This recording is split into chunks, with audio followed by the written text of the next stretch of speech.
O último vídeo foi meio triste, né?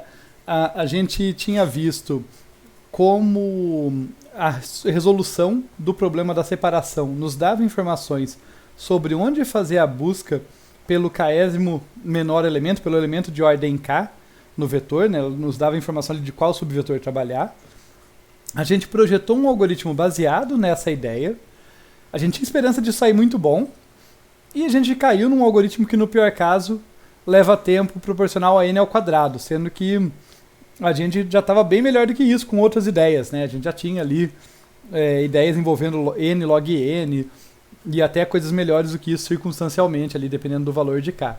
Mas não se desanimem, porque aquela ideia é boa sim, ela só não estava explorada o suficiente. Por quê? Porque com a escolha determinística dos pivôs, a gente consegue... É factível pensar ali num pior caso razoável em que... numa instância de pior caso, melhor dizendo, em que o elemento que eu escolhi como pivô sempre cai na última posição. Inclusive, eu sugiro vocês pensarem qual ordem dos elementos que vai fazer acontecer exatamente isso, né? O pivô que eu escolho lá, que é o elemento da última posição, qual ordenação tem que estar o vetor original para que eu sempre acabe caindo ali no último elemento e fazendo divisões tão ruins como a gente viu lá, que leva ao pior caso n quadrado. Tá? Fica como uma reflexão para vocês pensarem o que pode levar a esse caso. Mas o que a gente vai ver aqui é o lado bom, assim, como resolver esse problema, como que a gente encara esse problema, porque a ideia não é ruim, o negócio é que ela depende de bons pivôs que dividam bem o vetor ali em dois subvetores de tamanho mais ou menos igual. Essa que é a ideia.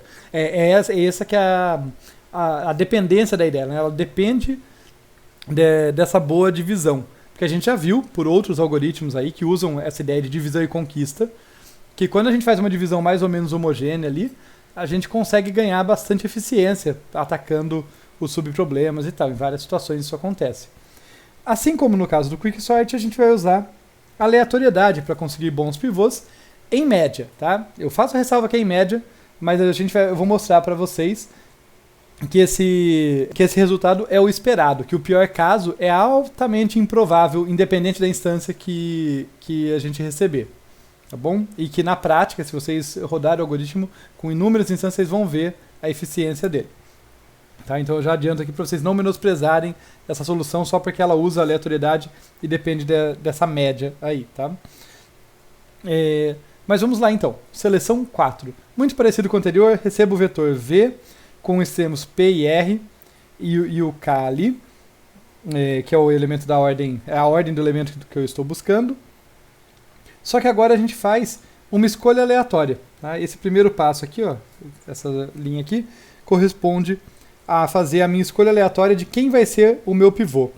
Lembra, antes de eu destrinchar essa linha, relembrar com vocês rapidinho, tá? Eu não vou demorar muito porque a gente já viu isso com detalhes quando estudou essa mesma escolha aleatória no Quicksort, mas só para lembrar vocês, no algoritmo de separação, que é chamado nessa linha aqui embaixo, é sempre o último elemento que eu uso como pivô. É só uma escolha de implementação, tá, gente? Não é que tem que ser assim. Mas no que eu implementei, que a gente viu a implementação desse algoritmo de separação, dessa funçãozinha, é sempre a última posição que é usada como pivô. Então o que a gente vai fazer é escolher aleatoriamente aqui quem vai ser o pivô e depois fazer uma troca, né, colocando o pivô na última posição. Tá? Essa que é a jogada.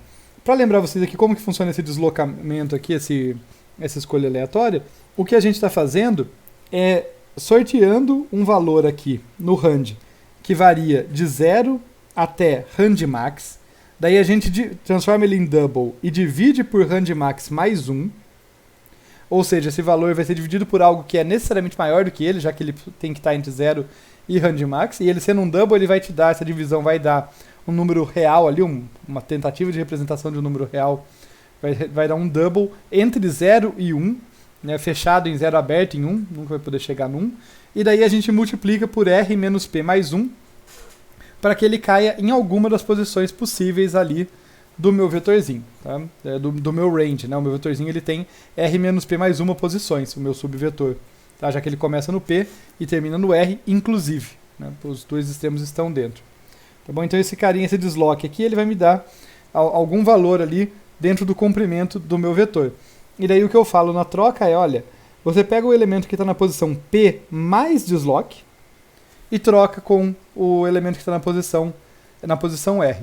Tá? E daí esse vai ser o meu pivô, que foi escolhido aleatoriamente. Coloco ele lá no final e chamo o separa. Depois disso é idêntico ao que a gente já viu. Vou passar mais rápido ainda, porque é a mesma coisa. O que mudou foi a escolha aleatória do pivô. A partir daí, esse aqui é o caso achou. Esse aqui, quando K é menor do que J, é o caso em que eu busco no primeiro subvetor. E esse aqui é o caso em que eu busco no segundo subvetor, quando K é maior do que J. Tá bom? O que mudou foi a escolha do pivô. Acontece que isso vai ser bastante relevante para a gente. Voltando aqui para a nossa figurinha, em que a gente vai analisar como que acontece as chamadas recursivas, notem que eu começo lá com o meu vetor inteirão, meu vetor com n posições, e vamos pensar aqui, a princípio, numa ideia de melhor caso, tá? E depois eu justifico por que essa análise é razoável, embora, já admito aqui, ela não é extremamente precisa. Nesse curso, eu estou mais interessado em dar uma boa intuição para vocês e deixo as análises mais matematicamente precisas ali no detalhe para o curso de projeto e análise de algoritmos. No entanto, essa análise não está incorreta. Ela é bem razoável para dar uma intuição para a gente, tá? Para nos dizer o comportamento. Ela é bem adequada para nos dar uma descrição do comportamento do algoritmo, embora não seja matematicamente fechadinho em todos os detalhes. Então imagina que eu tenho o pivô sortudo agora. Né? Eu escolhi um pivô bem no meio. Bem, seja K menor ou maior, mesmo ignorando o caso da sorte extrema do K ser exatamente a posição do pivô, seja K menor ou maior, eu vou ter ali o subproblema bem menor, né? Olha só, imagina que eu caí para a esquerda aqui, o K era menor do que aquele valor, ele vai cair para a esquerda, daí eu pego um outro pivô. Se eu peguei um pivô bom de novo, eu vou ter depois, vamos dizer que eu caí para a direita, de novo dividiu pela metade e assim por diante.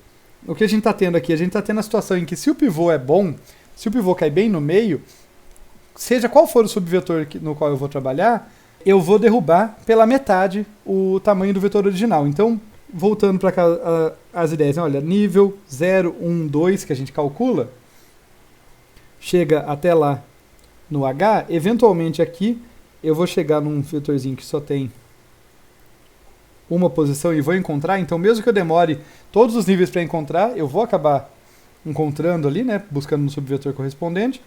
Só que qual que é o número de subproblemas? Continua sendo 1, porque eu sempre desço só à esquerda ou à direita. E qual que é o tamanho do subproblema? Na melhor divisão, vai ser n, depois n sobre 2, depois n sobre 4. Quem for mais atento pode até pegar no meu pé e falar, não, professor, é menos do que n sobre 2, porque o pivô cai fora, né? Então pega n, tira o elemento do pivô ali e divide por 2 o que sobrou. Mas o n sobre 2 vai dar uma aproximação bem razoável aqui para o comportamento que a gente está vendo. Aqui no final vai ser o quê? Bem, se a gente observar, n é igual a n sobre 2 elevado a 0, né, que é o valor do nível. N sobre 2 elevado a 1. Quer dizer, cada nível eu divido por 2 de novo. Isso aqui é n sobre 2 ao quadrado. Notem que aqui nós temos exatamente o nível em que a gente está. Então esse aqui vai ser n sobre 2 elevado a h, seguindo essa regrinha, que é igual a 1. Né? No final, quando fica igual a 1, a gente termina. Pode terminar antes disso, mas se for até o final dos níveis para eu encontrar o valor, vai chegar nisso, e daí a gente vai tirar o quê? Então que 2 elevado a h é igual a n, e isso vai implicar, fazendo log dos dois lados, que h é igual a log de n. Então eu consigo, aqui se eu tiver bons pivôs, precisar apenas de log de n níveis. E nesse momento vocês podem estar se perguntando, nossa professor, mas surgiu log de n aí de novo. Né? Então h no máximo vai ser aqui log de n. E a gente vai chegar então num algoritmo n log n, todo esse trabalho para nada? Calma que tem uma surpresa aqui nessa análise. Vamos fazer a análise mais precisa para a gente chegar no tempo esperado ali. Então, como eu já observei, o trabalho por nível é proporcional ao tamanho do subproblema, porque o trabalho por nível é basicamente fazer a separação. Se a gente volta lá, é um monte de operações constantes aqui, testar se K igual a J, se K menor do que J, um tanto de trabalho constante, mas o trabalho pesado está aqui. Né? De n, aqui onde n é o tamanho do subvetor corrente. Né? ou melhor dizendo, se quiserem ser mais preciso, O de P menos R. R que é o maior, né?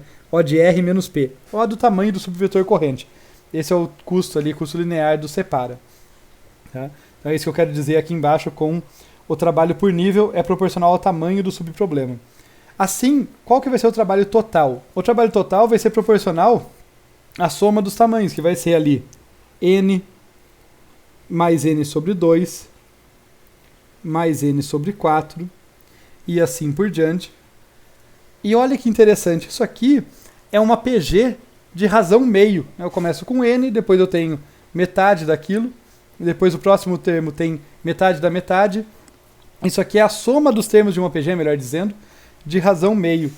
E isso aqui, essa soma dos termos dessa PG, se a gente fizer a continha, vai dar menor ou igual que 2N. Eu sugiro que vocês tentem demonstrar isso aqui, se vocês lembrarem, tem mais de uma maneira de demonstrar, uma delas é por indução matemática. E então quer dizer que esse número aqui converge, olha, não aparece um log de n, apesar de serem log de n níveis, o trabalho total, se eu somar tudo aqui, ao longo de todos os níveis, vai ser limitado por 2 vezes n, quer dizer, o trabalho total é mais ou menos da ordem de percorrer 2 vezes o vetor. O trabalho que eu vou ter em todos os níveis subsequentes é mais ou menos do mesmo tanto do primeiro nível, quando eu tenho que fazer a primeira separação. Todas as outras vão ser menos custosas, porque o vetor está diminuindo. O subvetor corrente está diminuindo de tamanho. Tá? Então, é daí que vem, tá? Admitindo que não é uma análise super precisa, mas é verdade esse resultado, que o número de passos esperados é da ordem de n. Tá? Eu vou fazer um meia-culpa agora, tá?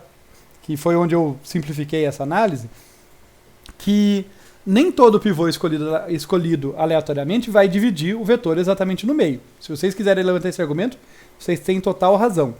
No entanto, a gente pode usar um argumento aqui dos bons pivôs, que eu usei com vocês no Quicksort, que eu tenho mais ou menos 50% de chance, né, eu tenho 50% de chance de encontrar um pivô que vai fazer uma divisão razoável. O que é uma divisão razoável na minha definição aqui?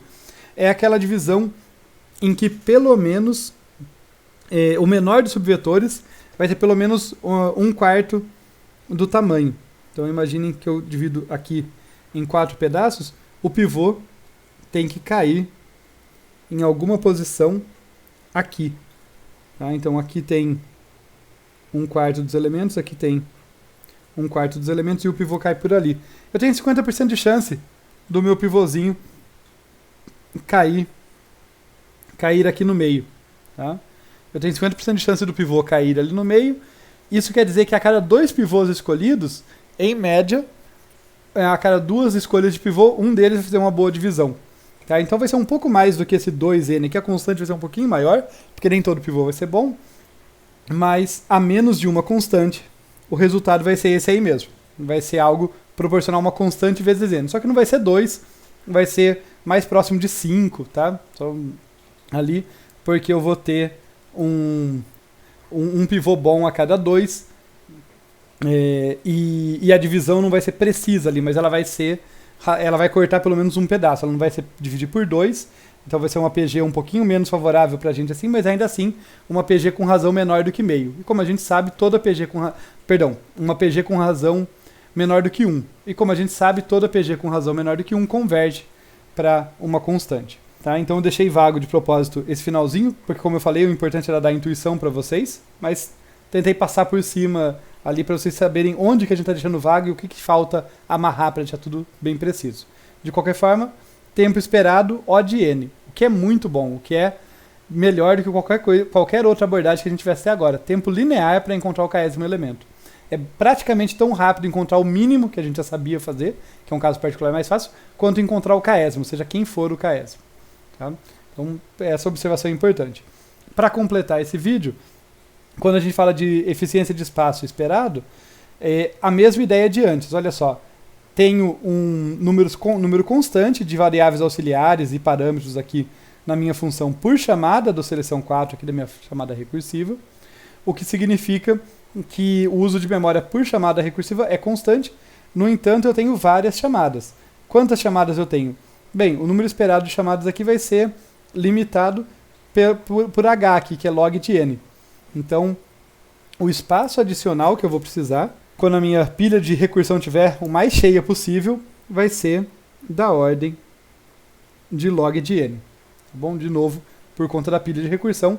Importante ficar atento com a pilha de recursão, tá? É comum, se você pega um quicksort ou um algoritmo de separação, o algoritmo da seleção que usa essa abordagem, e ele pega uns pivôs ruins ali, às vezes o algoritmo não termina porque estoura a pilha de recursão. Isso acontece, tá?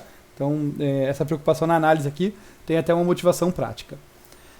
No próximo vídeo, a gente ainda vai ver mais uma coisinha sobre o problema da seleção. No caso, como deixar um pouquinho mais eficiente aqui, tirando a recursão. Tá? Mas eu falo disso no próximo vídeo.